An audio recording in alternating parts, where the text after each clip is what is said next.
W-2, 1099, S-Corp, IRA, taxes.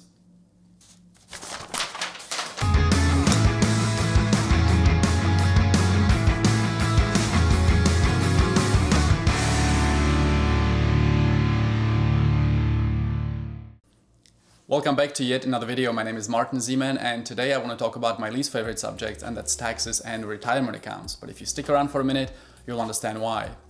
Every year, come February, March, my accountant calls me up and asks me if my prep work is done so he can start working on my taxes. And obviously, I'm never ready. So typically, I spend 2 or 3 days digging through the paperwork, gathering all the statements, looking through my expenses for the previous tax year, and delivering it to him. And I still remember in business school how much I hated accounting classes, and I always assumed that retirement accounts is really for older people and I don't need to focus on that. But the truth of the matter is, over time I realized how important these things are, and if you stay on top of the game a little bit and do some careful planning, you can actually come out on top later in life. So this year, as you know, the government passed the CARES Act. The CARES Act is the $2.2 trillion coronavirus aid, relief, and economic stimulus package that was passed into law on March 27th, and it has some really cool provisions in it. Now, most people focused on the $1,200 that most individuals were receiving, including the $500 per child under the age of 17, including the loans and the grants for various businesses. But the Act actually has some really cool provisions that I was happy to see and that not many people focused on. And one of those provisions is the ability to tap your retirement accounts for the money that's sitting in these accounts and do it in a smart way. So today I want to talk about who qualifies, what the advantages are, and the potential downsides. So let's talk about the details a little bit. The CARES Act has created the ability for individuals to withdraw up to $100,000 from qualified retirement accounts, such as 401k plans or IRA accounts, without having to pay the 10% penalty that you normally have to pay when you withdraw money early from these accounts and you're younger than 59.5 years old. Now, to qualify for this, you need to meet one of the following criteria. You or a member of your household is diagnosed with COVID-19. You have suffered financial consequences as a result of the pandemic. That can be reduced income because you experienced layoff, furlough, or reduced hours. You're unable to work because of childcare issues. You had to close your business or reduced your hours due to the pandemic. You suffered adverse financial consequences. Now, the bottom line is I can't think of many people that this wouldn't apply to. So what kind of accounts exactly qualify?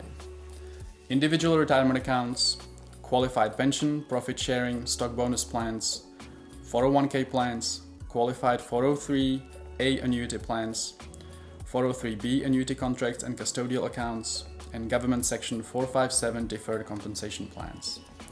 Now, the waiver goes back to the 1st of January, so if you already took a distribution, you still benefit from this.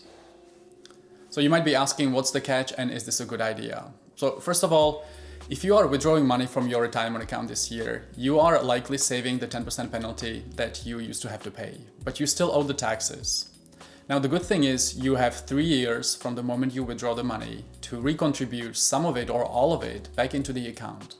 And additionally, it doesn't interfere with any of the normal contributions you would be making into the account. So you have 3 years to pay the money back and also make the same contributions you would be making otherwise. Now, is this a good idea? So let me just say, I would never recommend anybody to withdraw money from a retirement account because you are really missing on that compounding effect of savings and appreciation over time. As an example, if you withdraw $10,000 from your retirement account and you never put it back, you are likely missing up to $60,000 of additional appreciation over 30 years. So I would never recommend anybody to take money out of the retirement account and never put it back. But if your personal situation is such that you don't have many other options this year, this is an elegant way to access money that you were not able to access previously without paying penalties and still have the ability to pay that money back if your situation improves over the next 3 years. So I would definitely recommend, if you go through with this option, to make every effort that you can to actually repay that money and benefit from that future compounding effect of appreciation over the next 20, 30 years, however long it takes before you retire.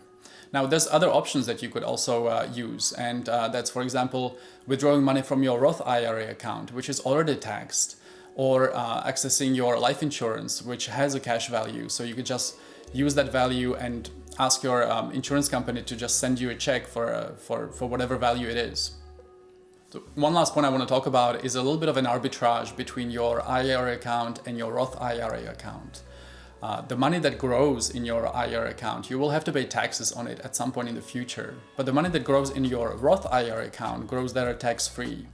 So if you find yourself in a situation here in 2020 where financially you're just not doing very well because of the pandemic and you're making less money and you'll find yourself in a lower tax bracket at the end of the year, it might make sense for some people to withdraw money from that IRA account, pay taxes on that money and put it in a Roth IRA account where it's going to grow tax-free in the years to come.